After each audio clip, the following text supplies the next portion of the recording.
लोगों ने ये कर दिखाया कि हम अपनी लड़ाई खुद लड़ सकते हैं। साथियों, मैंने 2 नारे विकलांग समाज के लिए बनाए हैं और वो हमारे हरिद्वार और यूपी में बहुत चलते हैं। पहला नारा है कि जो हमसे टकराएगा हम जैसा हो जाएगा, और दूसरा नारा है नहीं करेंगे घुड़की से, खींच लेंगे कुर्सी से। जो हमसे टकराएगा हम जैसा हो जाएगा, जोर से, जो हमसे टकराएगा हम जैसा हो जाएगा, जो हमसे टकराएगा हम जैसा हो जाएगा, नहीं डरेंगे घुड़की से, खींचेंगे कुर्सी से, नहीं डरेंगे घुड़की से, खींचेंगे कुर्सी से। और विकलांगों के वास्ते खाली कर दो रास्ते, और विकलांगों के वास्ते खाली कर दो रास्ते, और विकलांगों के वास्ते खाली कर दो रास्ते। ये हमारे 3 नारे रहेंगे। और मैं आप लोगों से गुजारिश करता हूँ, रूट बन गया है, हमारी आगे जो गाड़ी चलेगी उस गाड़ी के पीछे पीछे हम लोगों को चलना है। वो गाड़ी हमें चाहे यूपी ले जाए, राजस्थान ले जाए, चाहे हिमाचल ले जाए, हमें इधर आधर नहीं भागना, और चाहे ये गाड़ी हमें जमुना में ले जाकर डाल दे, हमें सिर्फ इसके पीछे रहना और कहीं रूट अलग नहीं जाना। दूसरी बात, अपने लाइन बनाकर हम लोगों को चलना है। हमें दिल्ली में एक मैसेज देना है, मीडिया के साथियों ने अगर हमारा साथ दिया कि सकलांग लोग हो सकता है वो सही तरीके से धरना प्रदर्शन रोड शो ना करे, मगर हम विकलांग अनुशासन में रहते हुए किसी को कोई परेशानी ना हो, इस तरीके से अपना रोड शो और अपनी मांग को मांगने का काम करेंगे। ये हमें दिल्ली से आज मैसेज देना है। कोई भी साथी, हो सकता है मेरे साथी की स्कूटी खराब हो जाए, हो सकता है मेरे साथी की स्कूटी में पंचर हो जाए, वो वहां रुक जाए, उसके लिए हमारे 4-5 लोग तैयार हैं, उसका पूरा सहयोग करेंगे। जहाँ हमारे अध्यक्ष जी कहते रुकना तो रुकना, और जहाँ अध्यक्ष जी कहते चलना तो चलना।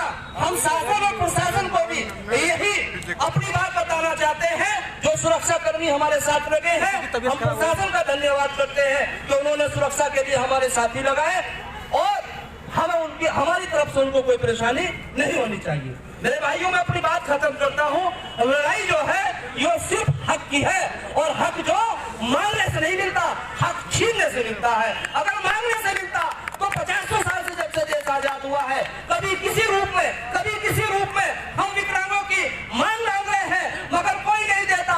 कोई 500 रुपए विकलांगों को पेंशन, कोई 2000 पेंशन, कोई 1500 पेंशन। अभी मेरे भाई ने कहा था, जब एक देश है और विकलांग की कैटेगरी एक है तो एक ही पेंशन होनी चाहिए, पेंशन अलग नहीं होनी चाहिए।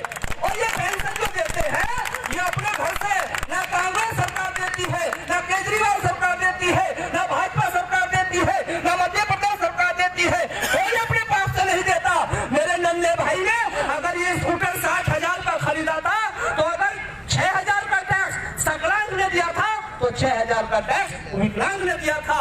अगर कोई विकलांग 10 रुपए का साबुन खरीदता है दुकान से, तो सकलांग को भी 10 रुपए का मिलता है, विकलांग को भी 10 रुपए का मिलता है। अगर कोई विकलांग अपना सामान खरीद कर लाता है, 18% सरकार 18% टैक्स अगर धीरू भाई अंबानी देता है, तो 18% टैक्स मेरा भाई विकलांग देता है। ये जो टैक्स है हमारा, ये जो हमारा टैक्स है, हम तो उसका हिसाब मांग रहे हैं, जो हमारी हिस्सेदारी है। हम भीख नहीं मांग रहे। कभी भी अपने हक मांगने में शर्माना नहीं चाहिए साथियों। जो शर्मा गया समझ लो वो कभी आगे नहीं बढ़ सकता।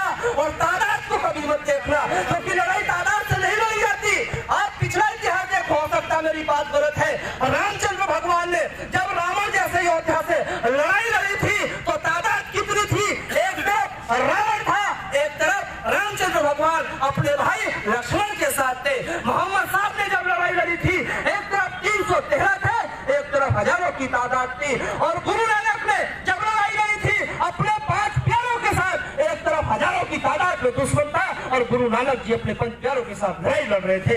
इसलिए तादाद को कभी मत देखना, बस हिम्मत और हौसले को देखना कि मैं सही हूँ और मेरी बात सही है, और मैं मेरा मानना है एक ना एक दिन में तो नहीं, एक ना एक दिन हमारी बात जरूर मानी जाएगी। बड़ा अफसोस मुझे होता है इस देश के कानून बनाने वालों पर, चलाने वालों पर। महिला आयोग जो होती ना गुरुजी, महिला आयोग में उसकी अध्यक्ष महिला होगी, सदस्य महिला होगी, बहुत अच्छी बात। अनुसूचित आयोग में उसका अध्यक्ष अनुसूचित बिरादरी का होगा, सदस्य बिरादरी की, बहुत अच्छी बात। पिछड़ा आयोग में पिछड़ी वर्ग का जो आदमी होगा, सदस्य पिछड़ा वर्ग का होगा। राजनीति करने वालों ने विकलांगों के नाम को बदल दिए, विकलांग से दिव्यांग कर दिया। भाई एक बात बताओ, मुझे तुम अच्छे कपड़े पहना दो और खाने को रोटी ना दो, पहनने के लिए अच्छे कपड़े दे दो, तो ऐसे कपड़े किसी काम के नहीं, ऐसा दिखावा किसी काम का नहीं। आपने विकलांग से दिव्यांग कर दिया और सुविधा हमारे लिए कुछ नहीं, सुविधा हमारे लिए कुछ नहीं। हमारी मांग है एक दिव्यांग आयोग बनना चाहिए और उस दिव्यांग आयोग का अध्यक्ष विकलांग होना चाहिए, उसके सदस्य विकलांग होना चाहिए, ताकि विकलांगों की समस्या को विकलांग समझ सकता है, बाकी कोई और नहीं समझ सकता है। इसलिए मैं अपनी बात खत्म करता हूँ। मुझसे कहने सुनने में कोई गलती हो तो माफ करना, क्योंकि आप लोग इतने दूर से आए हैं, नारे तीनों याद रखने हैं। जो हमसे टकराएगा हम जैसा हो जाएगा, जो हमसे टकराएगा हम जैसा हो जाएगा। विकलांगों के वास्ते खींच लेंगे, विकलांगों के वास्ते खाली कर दो रास्ते, विकलांगों के वास्ते खाली कर दो रास्ते। नहीं डरेंगे घुड़की से, खींच लेंगे कुर्सी से, नहीं डरेंगे घुड़की से। खींच लेंगे कुर्सी से। जय राष्ट्रीय एकता, जय भारत, और विकलांगों के दुश्मन हो जाए भारत। जय हिंद। आप मेरे साथ भारत माता की जय का नारा लगाएंगे। भारत माता की, विकलांग साथियों की।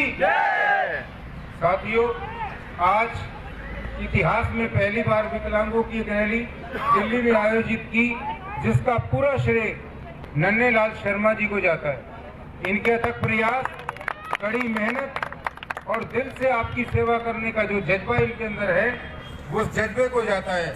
मैं आपको बताना चाहता हूं कि अब दिल्ली सरकार विकलांगों के लिए, विकलांगों के खिलाफ बन रहे केसों में जाति जो उनके साथ हुई है उसको ठीक करने के लिए भी कार्य करेगी, और विकलांगों के जो भी केस पेंडिंग लेबर कोर्ट्स में ज्यादातर विकलांग कार्य कर रहे हैं, फैक्ट्रियों में, कारखानों में, उन्हें जहां पूरी तनख्वाहें नहीं मिल रही, दिल्ली सरकार की तनख्वाहों के मुताबिक उन्हें दिलाई जाएगी। और किसी भी भाई की अगर इस तरह की कोई शिकायत है तो वो शिकायत लेकर नन्हेलाल शर्मा जी के ऑफिस में जा सकता है और उन्हें अपनी शिकायत दर्ज करा सकता है।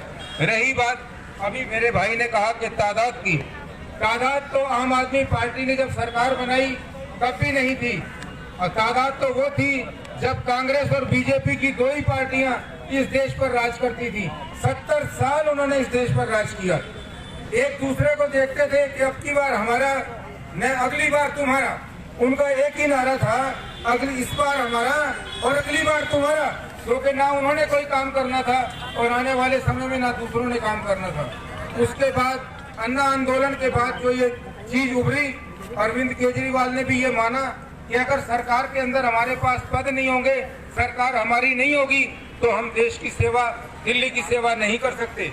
उन्होंने दिल्ली की सेवा करने के लिए एक अपनी पार्टी बनाई, राजनीतिक पार्टी आपके सामने है। और दिल्ली के अंदर वो जो सरकारें थी जो बहुमत के साथ आया करती थी, जिनका 70 साल से दिल्ली की जनता पर पकड़ थी और जो अहंकार में डूबे हुए थे कि दिल्ली की जनता या क्या देश की जनता हमारे अलावा, कांग्रेस और बीजेपी के अलावा किसी को वोट नहीं देगी और राज हम ही करेंगे, आज आपके सामने है कि वो बैकफुट में है, अर्श से फर्श पर टिके हुए।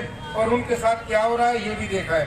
हम दिल्ली सरकार से इस मंच के माध्यम से ये गुजारिश करते हैं कि दिल्ली सरकार हमारी विकलांगों की समस्याओं को सुनेगी और इनके उपाय करेगी। इनकी जितनी भी पेंशन दिल्ली सरकार ने घोषित की है, हर विकलांग को वो पेंशन मिले, यही हमारा प्रयास होगा। इसी तरह का हम ज्ञापन जो है ना देंगे।